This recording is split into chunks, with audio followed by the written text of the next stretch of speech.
The specialist at Penn had recommended IV therapy for me because I'm early onset. And there's two.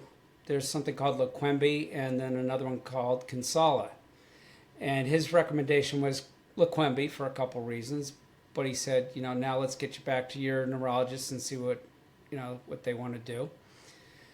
So I went back to my neurologist. He now had the diagnosis, and he agreed that IV therapy was the way to go. And we talked about the two options. First, the Leqembi, which is basically an IV infusion every 2 weeks for 18 months. And then with Leqembi, afterwards, you can continue infusions.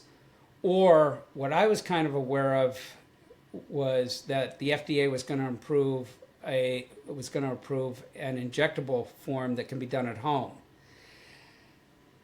Now, I didn't know how that was going to fit in, if it was going to take over for the 18 months or where it's going to fit in, but I knew that it was going to be a home injectable, and I've used those for my arthritis and for my diabetes, so to me that was also a good option for the Leqembi.